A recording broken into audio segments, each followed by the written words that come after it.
শাশুড়িরা যদি blog video বানাইতো তাহলে তারা কিভাবে ভয় দিত ওইটা বলি শুনেন।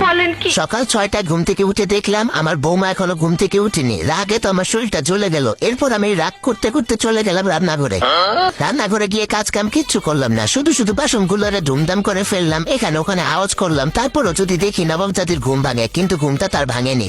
এরপর হাঁটার নাম করে একটু বাইরে গেলাম। বাইরে গিয়ে যার যার সাথে আমার দেখা হলো সবাইকে বলে আসলাম যে আমার বৌমা এত বেলা হয়ে গেছে এখনো ঘুম থেকে উঠে নাই।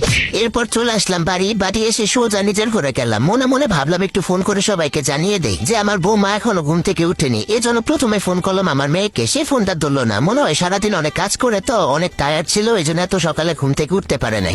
এরপর এক এক করে সবাইকে ফোন দিলাম, মাকে ফোন দিলাম, বোনকে ফোন দিলাম, আত্মীয় স্বজন যারা আছে সবাইকে ফোন দিলাম। ফোন দিয়ে সবাইকে এই সুযোগে জানিয়ে দিলাম যে আমার বৌমা এতটা বাজে এখনো ঘুম থেকে উঠে নাই। শ্বশুর শাশুড়ির প্রতি তার যে দায়িত্ব নাই এগুলো বলে দিলাম। এরপর আমি আর কি করব, টিভিটা চালিয়ে একটু টিভি দেখতে বসলাম। এরপর দেখলাম নবাবের বেটি ঘুম থেকে উঠলো। ঘুম থেকে উঠে আমাকে এক কাপ চা এনে দিল। চাটা খেলাম। চাটা অবশ্য ভালোই হয়েছিল, কিন্তু ভালো তো বলা যাবে না, তাহলে তো নবাবের বেটির আবার তেল বেড়ে যাবে। তারপর তাকে বললাম, কি ব্যাপার, বাপের বাড়ি কোনোদিন চা বানায় খাওয়া নয়, মনে হয় পানিটা তো ঠিক মতো ফোটাওই না। এরপর একে একে সে সংসারে সব কাজ শেষ করলো, আমি কোনো কাজই করলাম না। আমি শুধু তার পেছন পেছন ঘুরলাম আর তার কাজের যত খুঁত আছে এগুলো ধরলাম।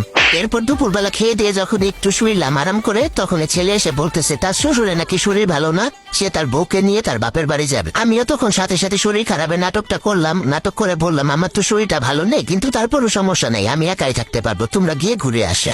এরপর দেখলাম আমার ছেলে তার বউকে